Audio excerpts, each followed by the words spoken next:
शुरू से ही बता रहे हैं, ठीक है। मार्कंडे ऋषि जी थे जिन्होंने यह माता नर्मदा का परिक्रमा उठाया था।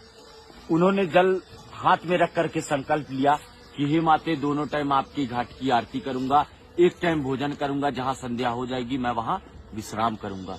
ऐसा बोल करके उन्होंने पूरा परिक्रमा किया। 3 साल 3 महीना 13 दिन लगाए उन्होंने अपने परिक्रमा में। जगह जगह उनकी तपस्थली बनी। 3 साल 3 महीना 13 दिन।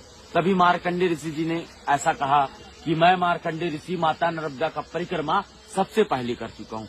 जब उनको सबसे पहले करने का अहंकार हुआ तो मैया का नाम है नर्मदा।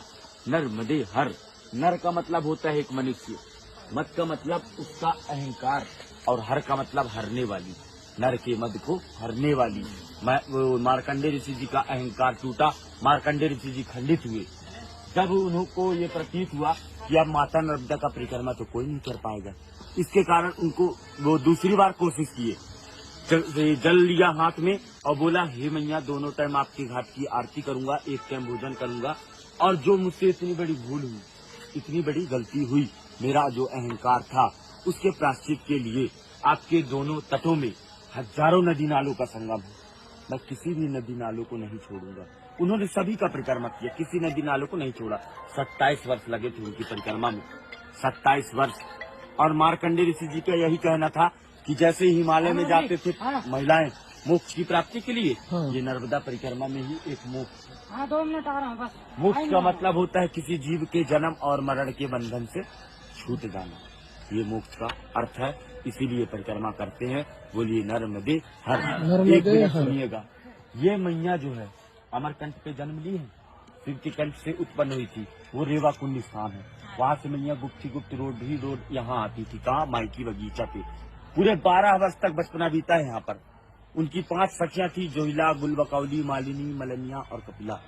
5 सखियों के साथ बचपना बिताने के बाद मैया का शादी तय हुआ। सोन जी महाराज, दंत कथा के अनुसार से ब्रह्मा जी के मानस पुत्र हैं सोन, और नर्मदा मैया शिव जी की पुत्री। सोन और नर्मदा ये दोनों का लग्न तय हुआ था। 24 किलोमीटर दूर जो माई का मंडप है, वहाँ मैया तैयार हो रही थी, वस्त्र श्रृंगार कर रही थी। तभी मैया ने अपनी सखी जोहिला को कहा कि तुम बाहर देख कर आओ, बारात आया कि नहीं आया। तो जोहिला ने कहा, मासी मेरे वस्त्र गंदे हैं, इस वस्त्र में मैं बाहर नहीं जाना चाहती। तभी मैया ने अपने वस्त्र श्रृंगार जोहिला को दे दिया था। जोहिला उस वस्त्र श्रृंगार को पहनकर बाहर चली गई। जितने भी बाराती वाले थे सभी देखे, इतने सुंदर रूप, यही दुल्हन की रूप में लग रही है। उसे मंडप पर बैठाल दिया गया। जोहिला भी जानबूझ करके बैठ गई, और जो है छल कपट करते हुए वो बैठी।